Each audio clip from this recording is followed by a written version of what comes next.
Hello everyone, you're listening to Michelle Speaks on 180radionow.com, currently heard in over 128 countries around the world, and I'm your host, Michelle Portier, founder of Healing Women, Healing Nations of Northeast Florida. We live in a society that condones living behind masks, hiding who we are and the issues we face, some too taboo to discuss with anyone. You may be worried about being judged or ashamed of what others may be thinking of you. Michelle Speaks not only uncovers it, but we look for solutions to deal with it head on.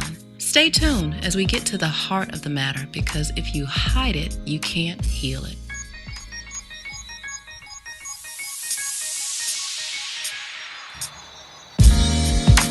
Welcome to this week's episode of Michelle Speaks. If you hide it, you can't heal it. With me, your host, Michelle Portier. Today we will be discussing why am I living from paycheck to paycheck with my very special guest, Dr. Tony Allen. Before Dr. Allen shares more about himself, let me provide you with some statistical information on our topic.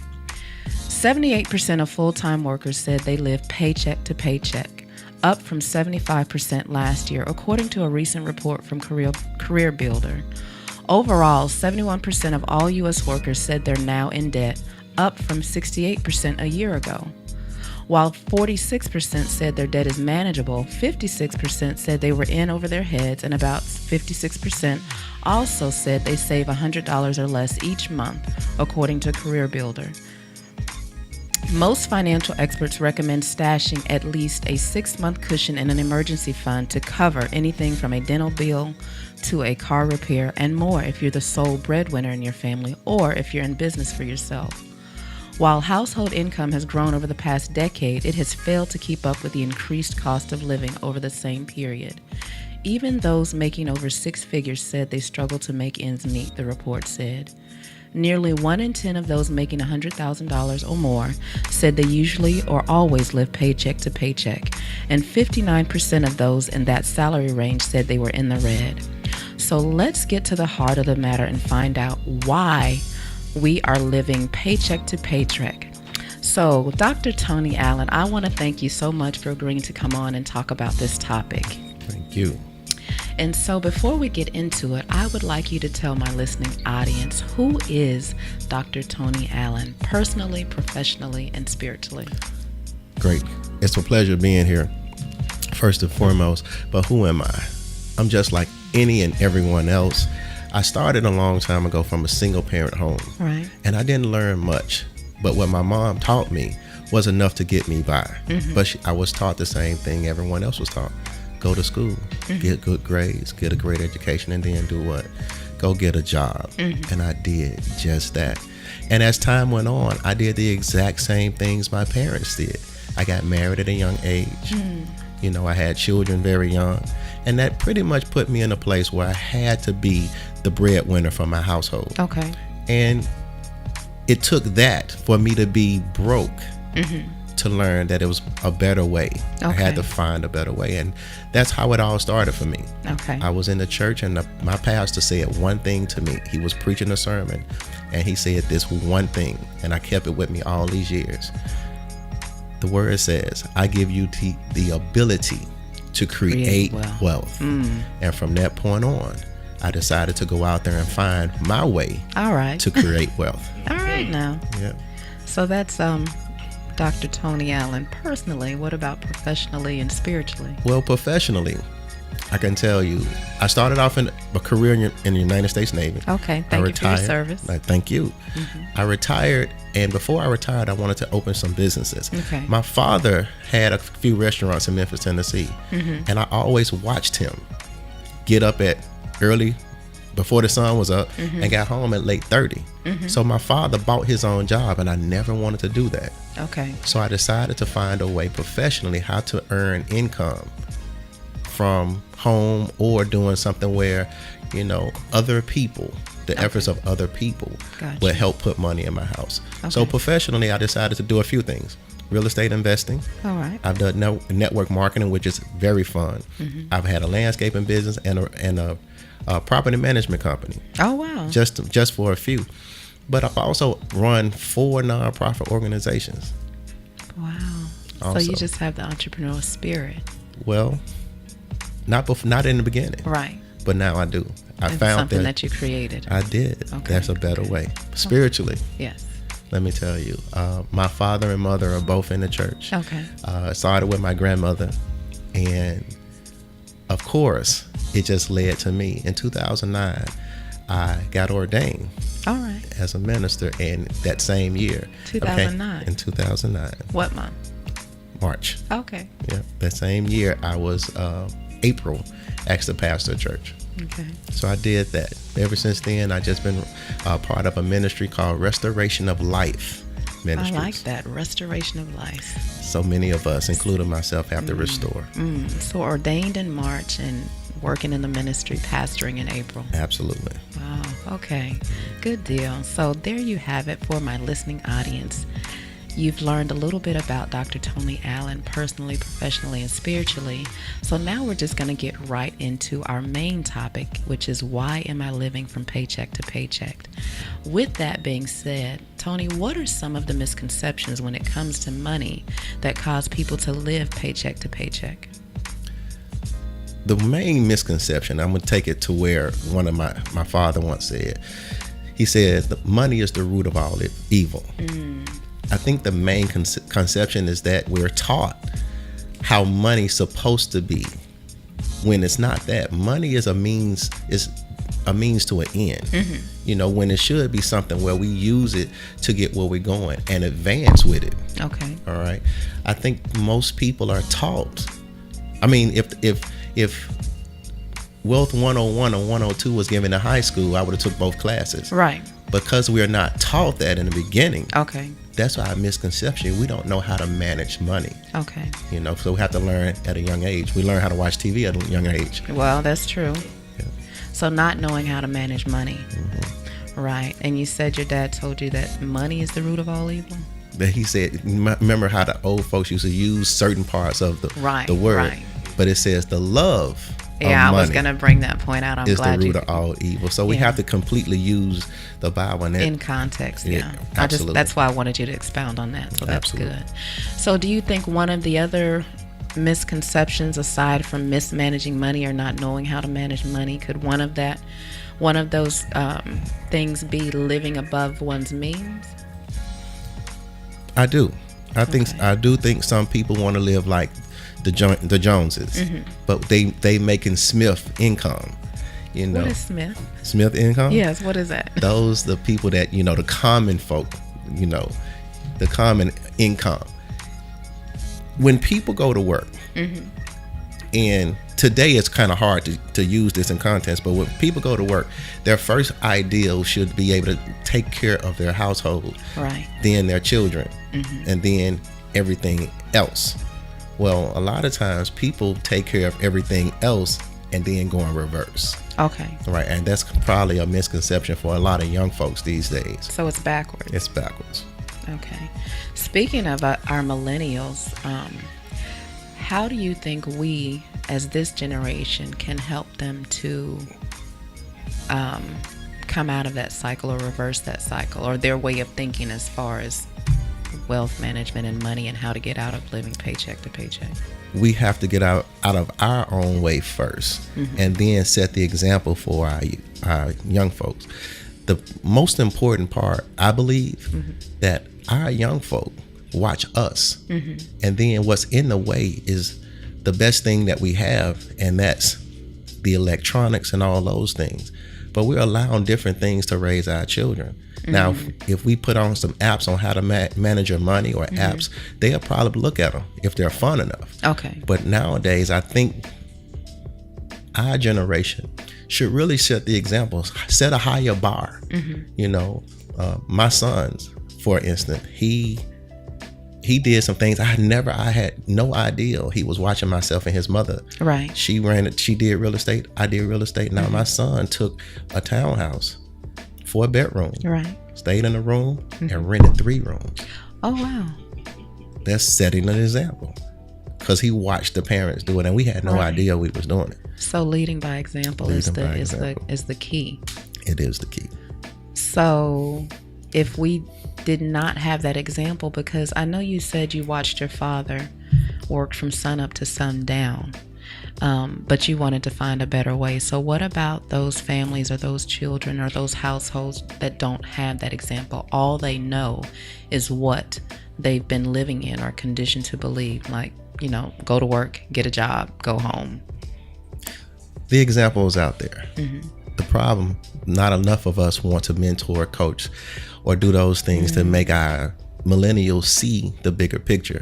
Not everyone is meant to be rich or wealthy, but there are ways that people can really change their life by watching other people. Right. My best mentor is dead. He's no longer on this earth. His name is Jim Rome, and I listen and I talk to him all the time. Right. We were just you were mentioning that offline on the way en route here, that Jim Rome was one of the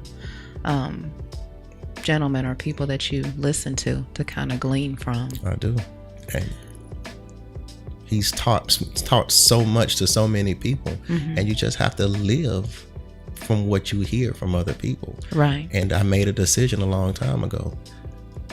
I'm going to make a choice, right, to do what I think is best for not my children, but their children. Okay, so you're leaving a legacy for your children's children and their children. Okay. Absolutely. Good deal. So what has been one of your darkest financial moments, and why? And then how did you come out of that? I know that's a loaded question. You can take it one at a time. What's been one of your lowest, your darkest financial moments? All right, so I'm gonna be transparent. Yes. My darkest moment was I was doing very well. I was married, had 2.5 children. My wife was pregnant. Okay. And we lived very well. We lived like we thought we were supposed to live. Okay.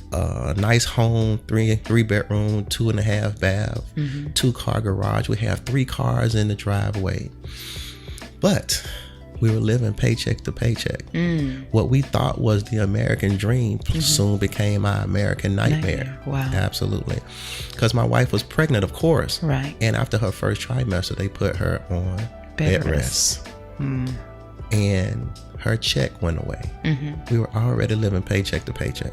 Right. When her check went away, we was living barely. And you had more month than money. Oh my God, did I? And I felt so bad. So I tried to do a part-time job delivering pizzas on top of my full-time job in the military. I tried to do that. I tried to start a business. I tried everything. And only God got us through. Right. But I almost lost our house. I didn't know what to do. So as a man, right, I didn't know which direction I could go. I didn't know how to fix it. Right. And God made us. He made a way. He got us through. Right. But that was a learning situation for me. I never want to put my family in that face again. And as a man, because you mentioned that having to resort to having your family living from paycheck to paycheck, how did that impact not only your ability to provide, but impact the relationship, the family relationship? That whole time frame, that whole 7 months was the hardest part of our life. After my son was born, 9 months later, our relationship ended. Wow. And it all come from that part, because you can imagine so many things that happen, heated arguments. Right. Money gets in the way. That's why I say people say money is means to the end. No, it's not. It's just a way to get somewhere. Right. It's an instrument to use to create a better lifestyle or whatever it is that you're seeking. Absolutely. Right. But from that, I learned in our relationship, I learned in relationship wise. Right. I learned that we have to take these things together. Right. In a relationship, whether you are single parent, two family household, or one parent lives here and another parent lives here, you still have to realize that if you have children, your money has to come together at some point. Right. And you have to work together. Right. And I wanted to expound on that. I asked you that question because a lot of times, even statistics will say that the reason that relationships don't survive or even people divorce is because of financial difficulties or woes or financial stress. So I wanted to bring that out for my listening audience. If you are in a relationship or have a significant other and you are struggling and you're living from paycheck to paycheck, take heed to what Dr. Tony Allen just said. So can you say that again, as far as even if you're living in separate households and there are children involved? Absolutely. It's very important. You know, when you have children, whether you're married, living in the same house, or you're separated and one child, you know, the wife is here, or the ex-wife or girlfriend, boyfriend, they're separate. The money has to come together. I got a story for you. I once had a young man when I was in the Navy come to me and said, you know, Chief, I got a baby on the way. You know, what do I do? I said, you take care of it. Right. But I don't want the girl. I said, I don't care. Oh, wow. You take care of the baby. So when he came to you, was he thinking about not taking care of it because he did not want to be involved with the mother? Absolutely. He was thinking about, is there a way? He said, is there a way that I don't have to take care of this child? Wow. I said, no, it's not. Because if you don't take care of it, then what would a child have? You know, you'd be another statistic out there. Right. I said, take care of the child. So he took care of the child. He went to court. They did the child support. Right. And he came back to me and said, Chief, they made me pay $400 a month. Right. I said, that's good. What? That's good? I said, yeah, that's awesome. Chief, that's a lot of money. I said, sure it is. But I want you to realize, and fellas, I want y'all to catch this. When the baby or child is with the mother or the father, whoever, right, that parent has to get up in the middle of the night. Right. They have to take them to the doctor. They have to take them to school. They have to get them prepared. And all you doing is paying money. Right. It doesn't substitute the love that you give. It doesn't substitute the time that you spend. The attention. It doesn't. All it does, all money does is pay bills. Right. So it's provision. It provides. That's it. So if you paying child support or you paying taking care of your child and you're not there, get there. So because my mom used to say it take a village. And the village began with the mother and father. Right. No matter who you are. So I want to stay right there for a minute with the young man, and I'm glad that you were there to counsel him to do the right thing. But that speaks to a mindset. Is that something that's just generational for the millennials, or is that a mindset, do you think, in your opinion, that's been there, or is that something that's just developed over time? His father wasn't there for him. Okay. And so he had no model. He had no role model, and that's what's important, having someone to mentor and guide you through. Right. Yeah. I've always been told that you should always have two people in your life as you progress through life, as you're growing personally, professionally, or otherwise, that you should always have a mentor, and that you should always have a protege, someone that you're teaching as well. Absolutely. So that's awesome. So what difficulties have you encountered when you were recovering from your financial setbacks? The major difficulty is I lost my family. Okay. Again, we split up. Right. After that. And there's no amount of money that can, Not at all. And I think that was just the beginning of me trying to pick up the pieces, because a lot of things happened to me after that. Okay. Yeah. I did start a real estate investment company. Right. But I lost that real estate investment company just along with everybody else. Right. Because I thought I was smarter than anyone. And I started doing what I thought was supposed to be done instead of having a mentor. Okay, to guide you. To guide me. Okay. Absolutely. So in losing your family, what did you learn as far as moving forward? Have you learned the art of being able to balance the need for making money to provide versus, at the expense of losing, those that you care about near and dear to you?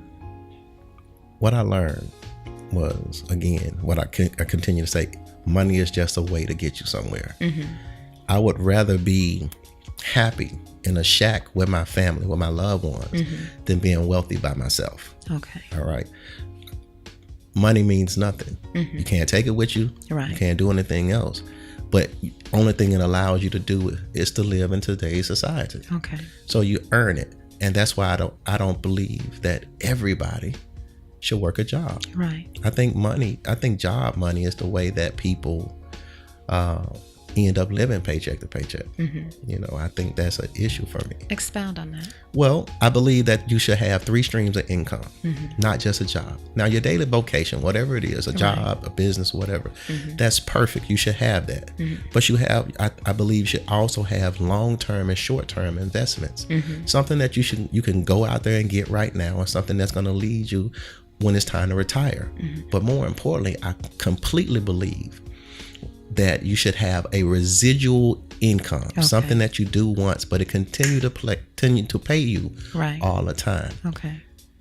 We're not taught those things. We're simply taught to go out there and get a job, you know, which is just over broke, jumping out of the bed, right, going to work. Yeah. So for that person in my listening audience that is listening to this, and maybe they are in a financial drought or strain, don't see a way out, are trying to take in what we are sharing today. And, you know, the reason that I'm talking about relationships as it relates to living paycheck to paycheck is because it's all related. It's all connected. And so, what we're really talking about is a mindset. The mindset is why we're living paycheck to paycheck.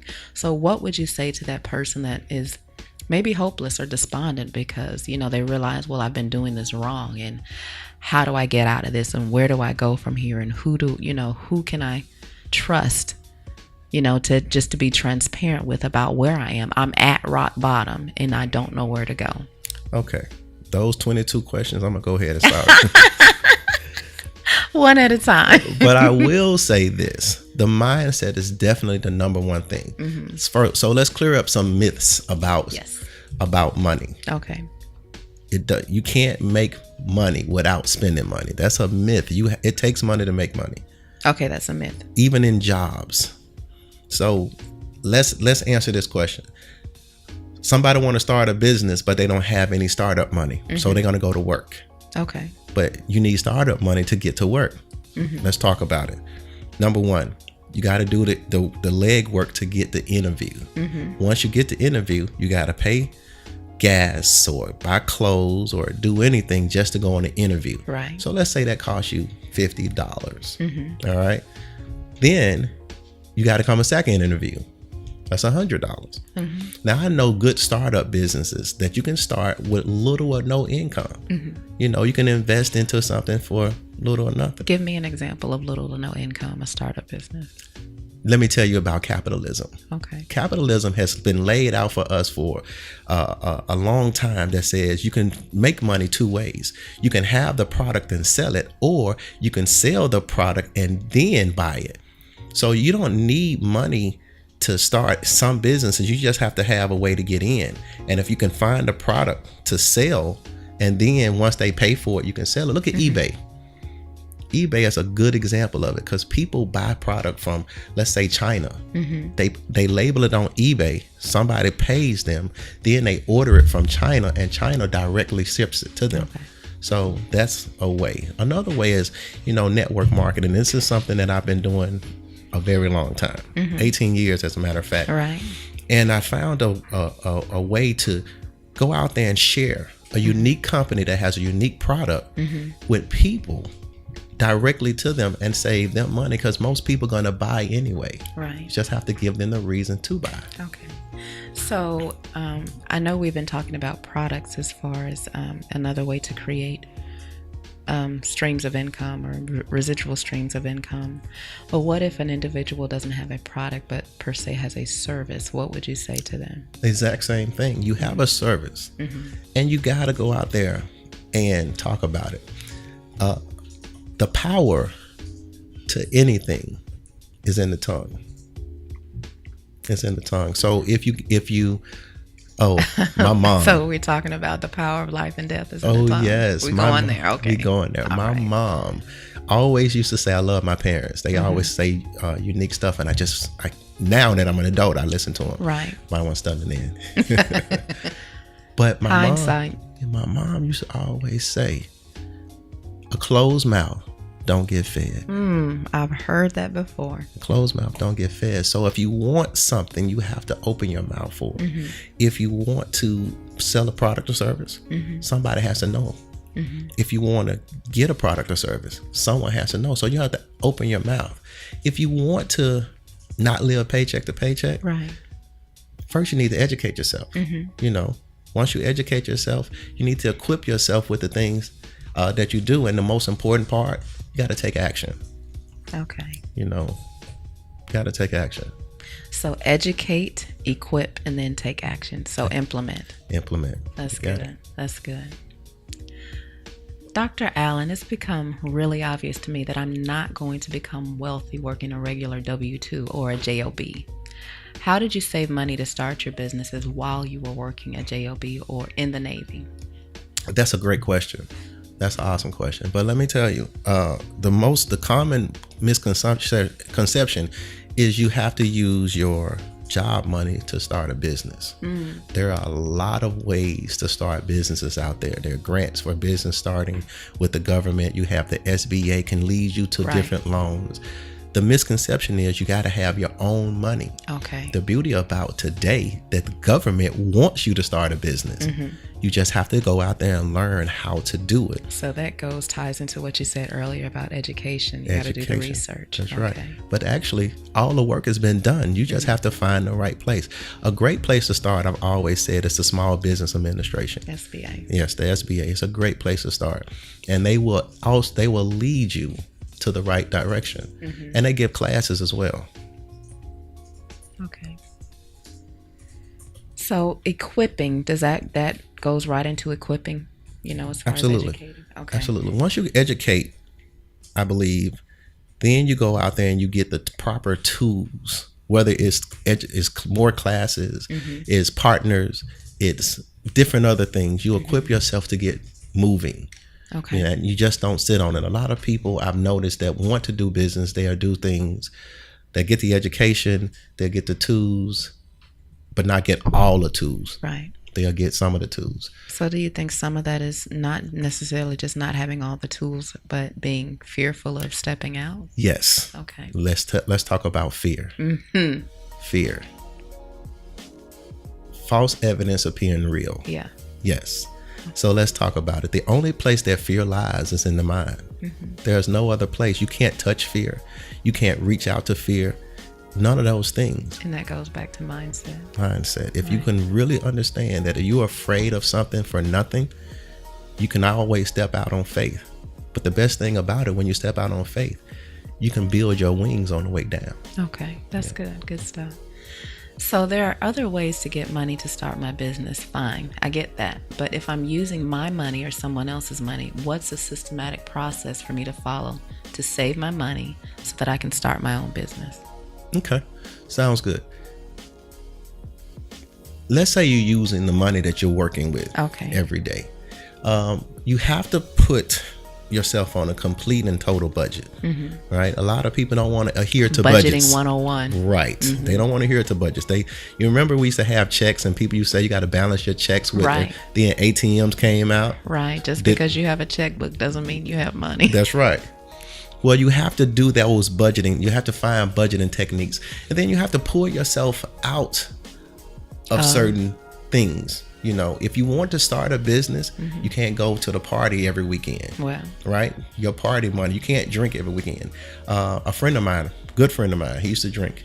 He stopped drinking and he found out he was saving himself $450 a month. Yes. Wow. So if you want to start a business, imagine a year from now, if you got $400 to put away at the party. Right. Imagine what you could do with it in a business. Right. So you got to make the sacrifices.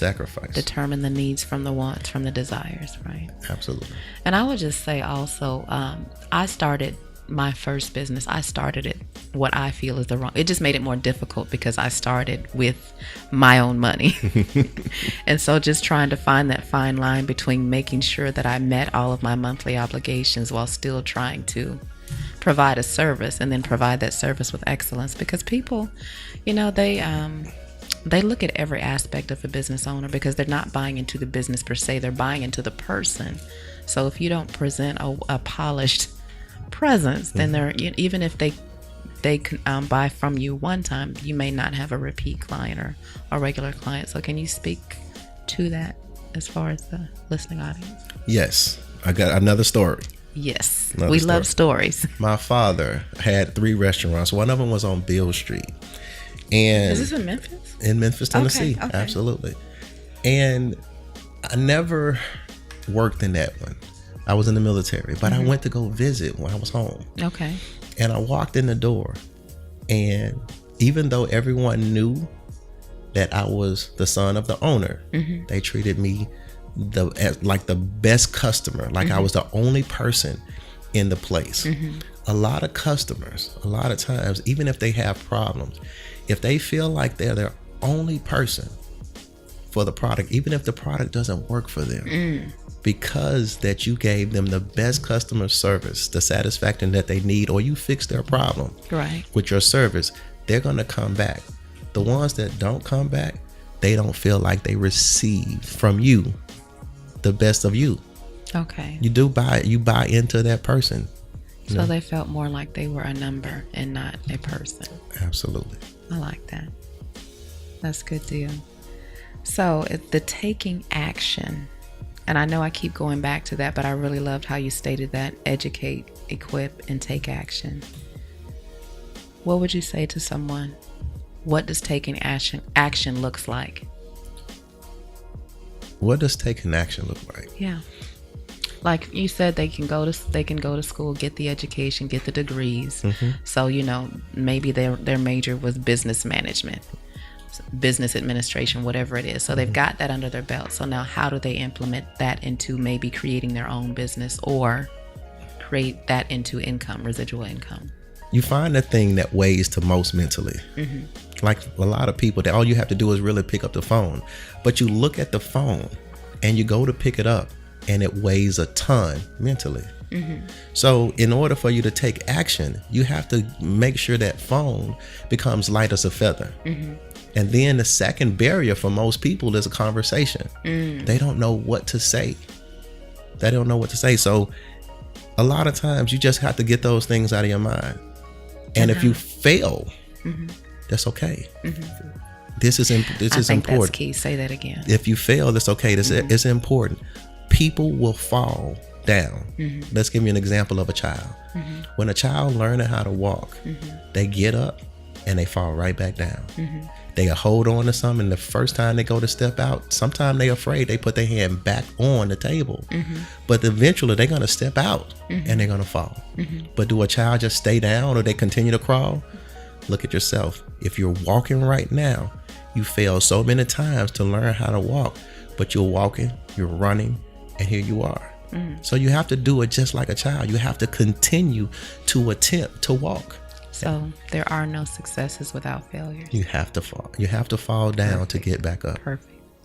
So living paycheck to paycheck seems to me like you're saying it's just as much an improper mindset as much as it is having the discipline to make hard choices. So what do you find are the most common issues you see when helping others that are the main causes of living paycheck to paycheck? The main thing I help people with when they're living paycheck to paycheck is a very simple process. I help them to figure out the slight edge. The smallest little things that you can do differently every day can change anybody's life. Okay. Anyone's. Give me an example. If you get up 10 minutes earlier to pray, right? So you won't be late for work or whatever the case may be. That small change can really change your day. Okay. Because a lot of people rush, right? You get up rushing. They get up rushing. But if you set your mind to say, I'm going to get up 10 minutes earlier every day. Set your intention. So it just takes doing something small, the same every day. Okay. To change with the direction you're going. So establishing a routine. Absolutely. Okay. That's good stuff.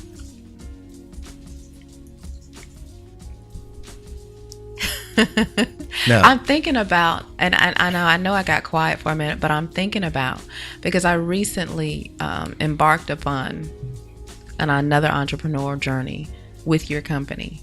And I think we talked about it briefly, but one of the things that I talked about was that fear, even though I've done a lot of other things, but that fear of stepping out. And just listening to what you just said, I'm a very routine oriented person. But it just made me think about there are some things that I kind of just need to hone in on and readjust even more. a lot of times when you start some things, a lot of people can't just jump out there and do it. Right? It takes time. But if you have the right team of people around you, it becomes easier. Okay. So having the right team, the right foundation. Team. I think most people are taught to go out there and work individually. And if you remember, I don't know if a lot of people remember, but I'm just going to bring it back to the 70s. In the 70s, they taught, or prior to, they taught us to get a business. Remember those shows you see kids have lemonade stands? Right. Or going different places. You know, I told my son once. Mowing a lawn. Yeah, mowing the lawn. I told my son, he said, Dad, I want to cut the grass, because I had a landscaping business. So that's not a problem with me. I said, you got money. Invest in 2 bicycles, one to ride and one to rent.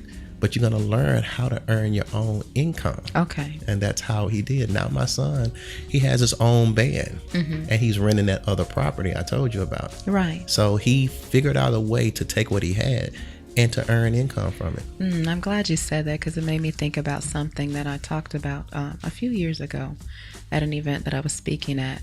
One of the things my mom has always told me when thinking about entrepreneurship or anything in life, not looking at what you don't have, but she's made this statement, what do you have in your hand?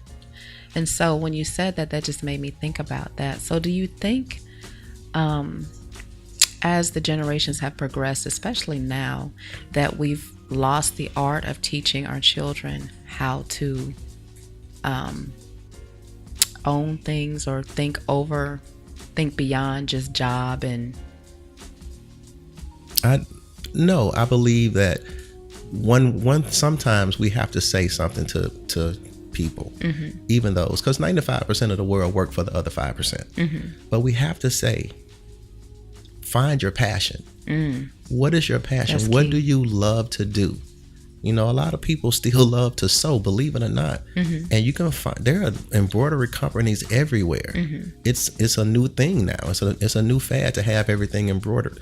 So you can find your passion, and you can turn your passion into monetary needs. You know, what's more important, I believe, if you can put your vision out there, right, and share your vision with people, and it's in line with their vision, here's how partnerships are built. Okay.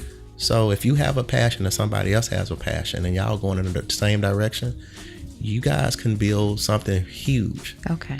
Huge. So basically you're saying you cannot do it on your own. No. By your own. You have to connect with someone that's like-minded, that has this similar passion or same vision, and basically finding your why. Right. Like, it cannot just be about making the money for making the money. Everybody makes money. Right. You have to have something inside of you that keeps you going. If you want to quit and you wake up in the morning, and guess what happens? You have to figure out, why am I getting up? Why am I getting out of bed every day? Right. You know, here's what happened to me. I got tired of the mundane in traffic every day type of thing. Every morning I wake up and I get up at 5 to get in traffic to be at work at 7:30. And I do it all again in the afternoon. I got tired of that because I spent 4 hours of my day in traffic. So you got sick and tired of being sick and tired. I got sick and tired of being sick and tired. But now I spend 4 hours a day, work part-time, and I live full-time. That's the beauty of being a business owner. And I'm not telling anyone to go quit their job. Right, please. Yes, that's the disclaimer. I'm not telling anyone to quit their job. But I'm saying, if you have several streams of income, you can change your life. Wow. Okay. And I just wanted to throw this out there. And this was a quote that was penned by a former guest, Mr. Anthony Butler, the international director of E3. He said something and it just really stuck with me and it resonated. It says, your passion is persuasive. Because honestly, when you shared the business with me, you know, I just thought it was just another, you know, multi-level marketing thing, yada, yada, yada, let me listen. But it was your passion. It was your joy. It was your exuberance that drew me, and that's what I was drawn to. So when you were talking about that, that just made me think about that. So I have another question for you. I have a few trustworthy friends and we want to build a wealth building machine. So we're thinking about real estate. We can put together some funds, but nobody has a credit score above 600. How can we acquire property to flip? And is it better to work with single family properties or multifamily housing? And how can we acquire property when credit is an issue? I know that was loaded, but I think you can handle it. I can. Yeah, I know you can. Now, let me say something. Yes. Credit was built to manage individuals. Okay. All right. Expound. I'm gonna expound. If you want to be in business, there's other ways to build credit, and one is business credit. All right. The other thing is having an account summary or having, all your assets and taking it to a bank. Your credit score may be a 550. Right. But let's say you want to go buy a property, right? And the property, you get the property for 50% of what the actual value of the property is. If you take all those facts to a bank and they see where they can earn money no matter what, that bank will still entrust in you that property. So they won't take into consideration your personal credit? They will not. They even have something called a no-doc loan where you don't have to do documents for properties that's 50% or less of the value of the property. There are a lot of ways you can earn money. Okay. So I just recently got married and I'm trying to show my husband how much we can put towards our new business idea. The challenge for me is getting him to see where the money he spends goes. What's a simple step-by-step plan for us to follow if our goal is to save $10,000 in our first year? And what should we be doing from top to bottom budget? Like where do we put the money, etc.? That's a great question. When families doing this together and let's say for instance, the wife has an ideal. Okay. And most husbands, this is true, most husbands don't see value. Yeah. They don't. They see one thing, I have to take care of. It's right there. Right. I have to take care of the household and it's all I know. Right. A lot of times, again, my mom said this, sometimes you got to ask for forgiveness, then permission to put money away. Right. Now, I'm not saying that for families. Wait a minute. Expound on that, please. You What? said you got to ask for forgiveness and then permission. Instead of permission. Right. Okay. If you have a dream, you have to follow it. Right. Right. Sometimes everybody don't see your dream. So everybody's not on board right away. Right. Okay. Right. But so it's okay for her to have those 10 hidden bank accounts. Is that what you're trying to say? I'm not saying that. I'm not saying that. But when you have something, I'm going to get another story. Me.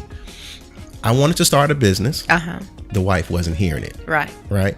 I said, but baby, I need to start this business. Here's what she said. If you can find the money that won't affect our household, you can do it. Okay. All right. I got a raise. I took that $300 and I set it aside. Okay. Right. I found little different ways to put money aside to start the business. Okay. When the business started and she saw what happened, then she was on board. So that makes me think about writing the vision and making it plain so those Habakkuk that can 2. see it. Yes, 2 and 2. Yes. Good deal. So I can definitely relate to that. When I had the idea to start my first business and shared it with when I was married at the time, not very receptive at all. So it was kind of discouraging. So speak to that person that has the vision, has shared it with their significant other, and then they are not encouraging them, but it causes them to get to be discouraged to the point that they don't follow that dream. What would you say to that person? When you love someone, no matter who you are, you're going to continue to love them. But you have to understand that your dream forms who you are. All right. If that person doesn't have your vision, you just share it. You don't force it. Right. You share it. Claire, yes, say that again. You don't force your dream on people. You share it to them. And then we're going back to where you educate yourself how to get there. You equip yourself with all the tools. And once you start taking action, those people that, they're not really in on your vision, they're watching. Right. They're always watching, especially your significant other. Right. So they're watching to see if you're going to succeed or you're going to fail. And it's okay to fail again. Mm-hmm. But the hardest thing, and I'm saying this so you don't give up, the hardest thing I found is an unsupportive spouse. I agree. Don't give up. Just keep moving. Mm-hmm. It's going to happen. It's absolutely going to happen. So I like that. Do not give up. They will eventually come around. So for my listening audience and that person that is contemplating giving up their dream, you've heard it right from Dr. Tony Allen. Do not give up. So Dr. Allen, what do you counsel people on the most practical wealth building vehicles or tools, and what are the processes or steps involved in taking advantage of them? That's a great question. A lot of times the simplest part of talking to people about starting a business, mm-hmm. First, how do I get started? Mm-hmm. Those are the simplest things. As a matter of fact, I'm finishing up a book, the 7 steps to becoming a CEO. Okay. I'm doing that. It'll be out. If the listeners want to go to my Facebook page, Dr. Tony L. Allen, and hit like, mm-hmm. they can really get the book for free, because the first 1,000 copies or whatever is going to be free. Okay. All right. But I would tell people, once you figure out what you want to do, wealth business, the vehicle is up to you. Like we spoke earlier, Deuteronomy 8:18 simply says you have the ability to create wealth, but he didn't give you the vehicle. Okay. So you can choose the vehicle of your choice, but once you do, you just go after it. So you have to create the vehicle. Right. You have the ability, but it's up to you whether or not you use it. Right. But a lot of times, the vehicles are out there. We just have to go catch a ride to catch those vehicles. Now, processing, I guess the main step of taking advantage of anything at all. Okay. So you mentioned your book that's coming out earlier. I want you to tell everyone that you'll be back to share more about that. Yes. Details about that. Yes. And share some of your insights. Well, the book is going to be a very simple. Actually, I think I'm going to make it a pamphlet, and that's why I want to really give it away. Mm-hmm. It's going to be a way to educate people mm-hmm. on what to do to start a business. Okay. All right. What steps do you need to take? Mm-hmm. And it's also going to have a little small part in there of starting a home business. Everyone don't have the money to go out there and rent a room or stuff like that. True. But you can really take part of your home and work it out. And also in there, I'm going to put in some of the tax advantages of having a home-based business. So it's going to be a good little small pamphlet for people to learn from.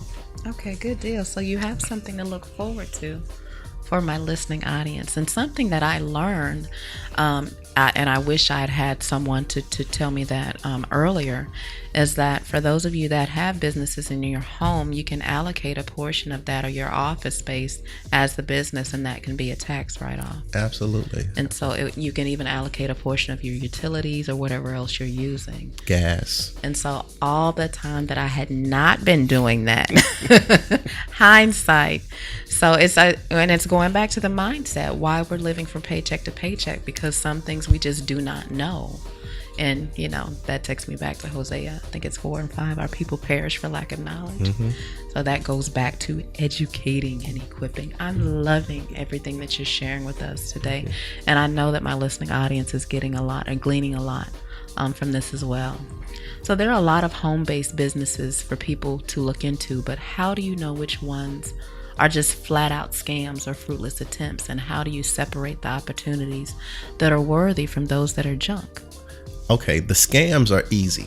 The scams are the ones that you can go into and they only give money to make something happen.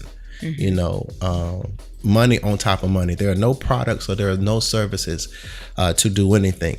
But the other home-based businesses, oh my God, there are so many out there that you can. Yeah. First, let me name some of the things that we do. Okay. Home-based business is a janitorial service, actually. Mm-hmm. A lot of people do the janitorial services. Network marketing mm-hmm. is my baby.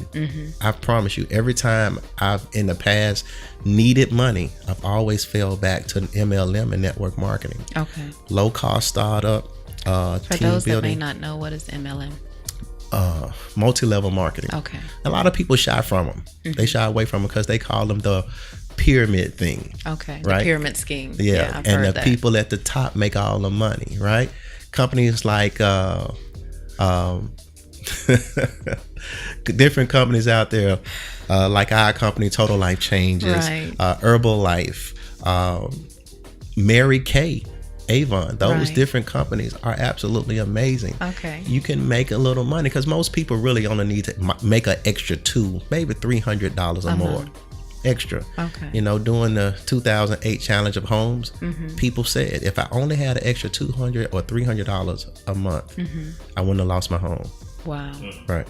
So those things happen to a lot of people. And again, it goes back to having different streams of income. Right. Please work your job by all means, but set yourself away 10 to 15 hours a week and do something from home. And you can change things going on in your home. But that would go back to establishing a routine and not just getting up and rushing to get to the job and be in somebody's job and thinking about, okay, what do I have to do when I get home in preparation for getting up the next day and going to that job. So it's still breaking that mindset or Absolutely. changing the mindset, I should say. Yeah. Yeah, so that's really good. So what are some other things that people can do to bring in income if they're just starting out or if they're just, to avoid being taken advantage of? You know, I want to say this, and it's important.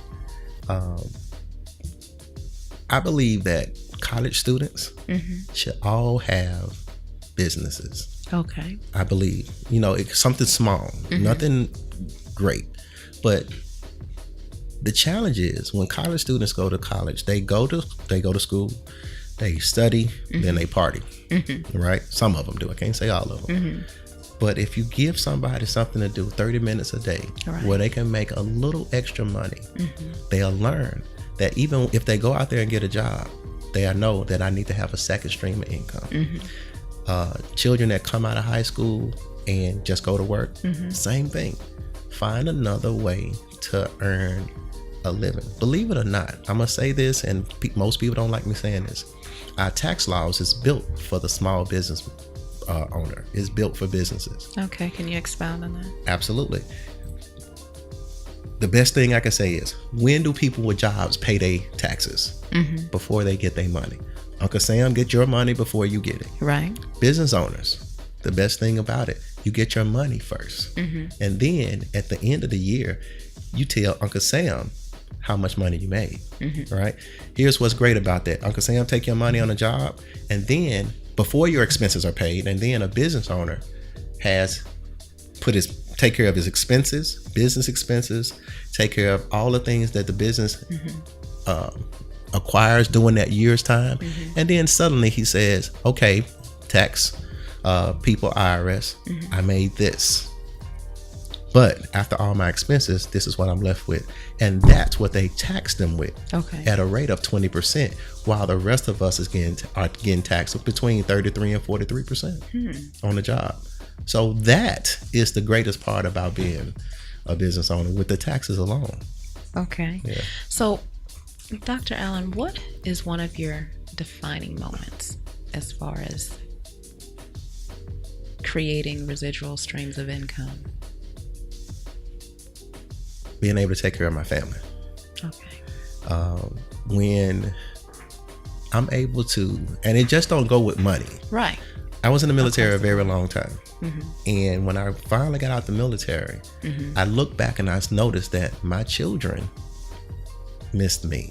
And I missed them because I was never there. The deployments, going out, I applaud every man and woman that ever served. And I loved it. But the hindsight is, you miss your family. Now that I'm no longer active and I'm not working a job, I have an 8-year-old daughter, and every day I look forward to walking her to her bus stop. Right. I look forward to being there for her when she get off the bus, taking her on the school trip events. All those things I look forward to, which most people don't have the opportunity to do. Right. Why? Because they're working. So my defining moment was being able to be that father Right. for my child. My child. That's awesome. So that was a part of your why. Yeah. What has been or is the secret or the key to your success as far as maintaining that financial stability? Remembering why I'm doing it. The why. Remembering why I'm doing it. Getting up and taking care of every little small detail. That slight edge that most people don't do. And it changes my life. So what is the takeaway and the call to action for our listening audience? Very simple. Living paycheck to paycheck is a choice. It's a choice you make. If you want to live better, you have to make better choices, and all of us, and I'm not saying don't make the bad choices. Sometimes you have to make the bad choices, but you have to look at the choices that you make. Right. And if you want to change your yesterday, your last week, your last year, you have to start by doing it today by not making the same choices that got you there in the first place. Okay, that's good stuff. Yeah. So Dr. Tony Allen, can you tell and share with our listening audience that want to support your cause or may even have questions about entrepreneurship or how to change their mindset about the choices to make better choices? Tell us a little bit more about some of the business that you have and then how people can reach out to you. Right now, I am involved with an incredible health and wellness business. And I got started with it about 18 months ago. This business has taken off. And the business is? Total Life Changes. Thank you. All right. Okay. Total Life Changes have helped so many people lose weight, get healthy. Whole lot of stories. I like the title. I love Total Life Changes because it does exactly what it says. Right. But right now at this very moment, we're helping people in so many ways. There are so many people out there that's unhealthy, want to lose weight, and they don't know which direction to take. They can just come and touch me, share some with me. You can always find me on Facebook and Facebook, Dr. Tony L. Allen. Okay. On Facebook, and I can always be reached on my business line. Now, sometimes I might not answer it, but if you call, you'll get back. I get back. Right. And that number is 904-701-8699. Okay. And is there an email address?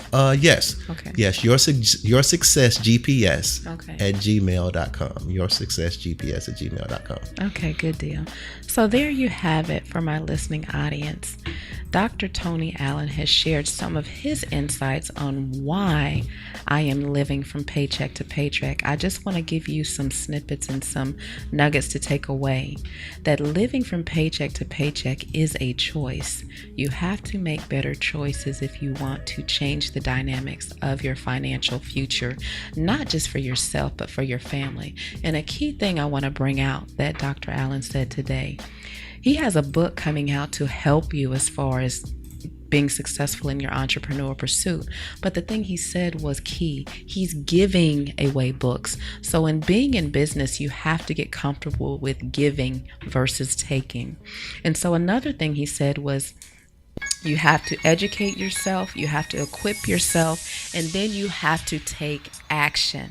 So for my listening audience, if you want to know more about what Dr. Tony Allen has to offer, just reach out to him in the information that he's provided earlier. You've been listening to Michelle Speaks with me, your host, Michelle Portier, and we've been talking about with my guest this evening, Dr. Tony Allen, talking about why am I living from paycheck to paycheck. Dr. Allen, again, thank you so much for sharing with our audience about your testimony, about your journey, and about your experience and insight on how we can all learn to escape the paycheck to paycheck trap, myself included. Tune in to us every Thursday evening at 7 p.m. Eastern Standard Time. All of our shows are available on our podcast directory for free 24/7 by going to 180radionow.com podcast or click the podcast link in the menu on the homepage. Click the Michelle Speaks logo and you can access all of our previously aired shows. Download the 180 Radio Now app on Google Play and Apple App Store. You can also listen directly on the 180radionow.com website by by clicking the Listen Live button at the top of the homepage. Also, listen through your web browser on every major internet radio directory: iTunes Radio, TuneIn, Radio.com, Streama, Screamer Radio, and more. It is our sincere prayer that what you've heard today has blessed you and provided you with information that you can use to help you in your situation or someone else's.